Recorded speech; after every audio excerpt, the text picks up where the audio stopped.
സാന്തനത്തിൻ്റെ പുതിയൊരു എപ്പിസോഡിലേക്ക് എല്ലാവർക്കും സ്വാഗതം. അങ്ങനെ നമ്മുടെ ബാലനും അച്യുതനും തമ്മിൽ ശത്രുത കൂടുകയാണ്. ബാലനെ തല്ലാനൊക്കെ ഉള്ളൊരു കൊട്ടേഷനൊക്കെ കൊടുക്കുന്നുണ്ട്. കാരണം അച്യുതന് വല്ലാത്ത അപമാനമാവുന്നുണ്ട് ബാലൻ പിടിച്ചുന്തിയത്. അതുകൊണ്ട് തന്നെ വല്ലാത്ത പ്രശ്നങ്ങളൊക്കെ ആവുന്നുണ്ട്. അത് പിറ്റേ ദിവസം ബാലൻ ഇങ്ങനെയൊക്കെ ചെയ്തതും ഏട്ടത്തി സംസാരിച്ച കാര്യങ്ങളൊക്കെ പിറ്റേ ദിവസം സംസാരിക്കുക എന്നാണല്ലോ അനന്തവർമ്മ പറഞ്ഞത്. അത് തന്നെ വല്ലാത്തൊരു ദേഷ്യമാവുന്നുണ്ട്. അപ്പോൾ ഈ വീട്ടിൽ രണ്ട് വാക്ക്, രണ്ട് ആൾക്കാർ, രണ്ട് സ്വഭാവമൊക്കെ ആയി തുടങ്ങി എന്നുള്ള കാര്യം അച്യുതവർമ്മയ്ക്ക് മനസ്സിലാവുന്നുണ്ട്. അങ്ങനെ അച്യുതവർമ്മ ഇങ്ങനെ പ്രതികാരമായിട്ട് ഇങ്ങനെ നിൽക്കുകയാണ്. ആ സമയത്ത് പിറ്റേ ദിവസം ഇതേപോലെ തന്നെ ആൾ പറയുന്നത് ശരിക്കും അച്യുതവർമ്മനെ ഞെട്ടിക്കുകയായിരുന്നു അനന്തവർമ്മ. ഇനി ഒരു പ്രശ്നത്തിന് ഞങ്ങളില്ല, ഞങ്ങൾക്ക് ഞങ്ങളുടെ മോളോട് ക്ഷമിക്കാവുന്നതേ ഉള്ളൂ. കാരണം ഞങ്ങൾക്ക് അവൾ ഒരാളുള്ളൂ.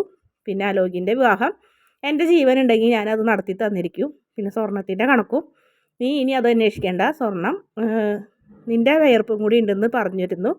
അത് എന്തായാലും എത്രയുണ്ടെന്ന് വെച്ചാൽ ഞാൻ തിരിച്ചു തരാമെന്നൊക്കെ പറഞ്ഞപ്പോൾ ഭയങ്കര ഷോക്കാവുന്നുണ്ട്. അപ്പോൾ ചേട്ടനും ചേട്ടത്തിയും മോളോട് ക്ഷമിക്കാനും ആര്യനെ ഈ വീട്ടിൽ കയറ്റി താമസിപ്പിക്കാനും തീരുമാനിച്ചതെന്നൊക്കെ ചോദിച്ചപ്പോൾ അതേക്കുറിച്ചൊന്നും ഞാൻ ആലോചിച്ചിട്ടില്ല.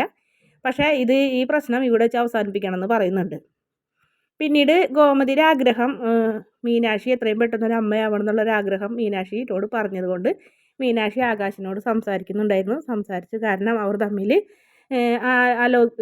നമ്മുടെ ആനന്ദിനൊരു വിവാഹം നടക്കാതെ ഇവർ തമ്മിലൊരു ബന്ധം പാടില്ല എന്ന് ബാലൻ പറഞ്ഞത് അതേപടി അനുസരിക്കുന്നൊരു മോനാണ് ആകാശ്.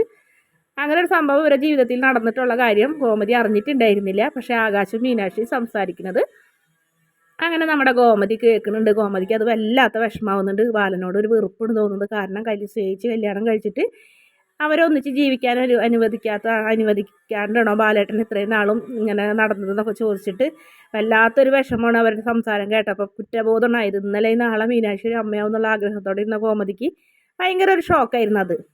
പിന്നീടാണ് ബാലനെ വഴിയിൽ വെച്ച് തല്ലുന്നതും നമ്മുടെ അച്യുതൻ്റെ ആൾക്കാർ തല്ലുന്നതും അത് വീണ്ടും പ്രശ്നമാവുന്നുണ്ട്. കാരണം ആര്യൻ പിടിച്ച് അച്ഛനെ രക്ഷിക്കുന്നുണ്ട്. ആ സമയത്ത് മിത്രനെ പിടിച്ച് അവർ പിടിച്ച് ഉന്തുന്നതും മിത്രയ്ക്ക് അങ്ങനെ ചെറിയൊരു ബുദ്ധിമുട്ട്, പൊട്ടൽ, അങ്ങനെ ഒരു നിസ്സാര ഒരു ഇത് ആവുന്നുണ്ട്. അതിൽ അപകടം പറ്റുന്നുണ്ട്. അതോടുകൂടി അതറിയുമ്പോൾ നമ്മുടെ നന്ദിത വല്ലാത്ത പ്രശ്നം ഉണ്ടാക്കുന്നുണ്ട്. നന്ദിത അനന്തനോട് പറയുന്നത് ഇതിൽ ഇനി നമ്മൾ ഇടപെട്ടില്ലെങ്കിൽ നമ്മൾ മിണ്ടാണ്ടിരുന്നിട്ടുണ്ടെങ്കിൽ മിത്രയുടെയും ആര്യൻ്റെയും ജീവൻ തന്നെ അപകടം പറ്റും ചേട്ടാ. നമുക്കിതിൽ എന്തെങ്കിലും ഒരു തീരുമാനം എടുക്കണം. അനിയനെയും അലോകിനെയും വിലക്കണം എന്ന് പറയുന്നുണ്ട്. അങ്ങനെ ശരി നമുക്ക് എന്താണെന്ന് വെച്ചാൽ ചെയ്യാമെന്ന് പറയും. അങ്ങനെ മിത്ര ആര്യനാണെങ്കിൽ രാവും പകലില്ലാണ്ട് പണിയെടുക്കുന്ന കൃഷ്ണമംഗലത്തെ സ്വർണം തിരിച്ചു കൊടുക്കാനെന്നുള്ള കാര്യം അവർക്കറിയാം. അങ്ങനെ അവർ ഭാര്യയും ഭർത്താവും കൂടി നമ്മുടെ ആര്യനെയും മിത്രനെയും കാണാൻ പോകുന്നുണ്ട്. അങ്ങനെ അവർ സംസാരിച്ച് മിത്രയ്ക്ക് ഒരുപാട് സന്തോഷമാവുന്നുണ്ട്. അമ്മനെ കാണുമ്പോൾ കെട്ടിപ്പിടിച്ച് കരയണൊക്കെ ഉണ്ട്. അതുപോലെ തന്നെ മിത്രയുടെ സന്തോഷം കാണുമ്പോൾ ആര്യന് സന്തോഷമാവുന്നുണ്ട്. പക്ഷേ ആര്യൻ അവരോട് അങ്ങനെ സംസാരിക്കുന്നില്ല. എടുത്ത സ്വർണം തിരിച്ചു തരാൻ വേണ്ടി കഴിഞ്ഞിട്ട് കഷ്ടപ്പെടുകയൊന്നും വേണ്ട. ആര്യനോട് ജോലിക്ക് പോകാണ്ട് പഠിക്കാൻ എന്ത് വേണമെങ്കിലും ചെയ്യാമെന്ന് അച്ഛനും മിത്രയുടെ അച്ഛനും അമ്മയും പറയുന്നുണ്ട്. പക്ഷെ ആര്യം പറയുന്നുണ്ട് അതൊന്നും വേണ്ട, ഞാൻ ജോലി ചെയ്തുകൊണ്ട് തന്നെ പഠിച്ചുകൊണ്ട് ഞാൻ ആരുടെ സഹായം സ്വീകരിക്കില്ല എന്നൊക്കെ പറഞ്ഞ് വലിയ ആളായിട്ട് ഇങ്ങനെ നിൽക്കുന്ന ഒരു ഭാഗം കൂടി കാണിക്കുന്നുണ്ട്. വീഡിയോ ഇഷ്ടപ്പെട്ടാൽ ചാനലൊന്ന് സബ്സ്ക്രൈബ് ചെയ്ത് സപ്പോർട്ട് ചെയ്യണേ.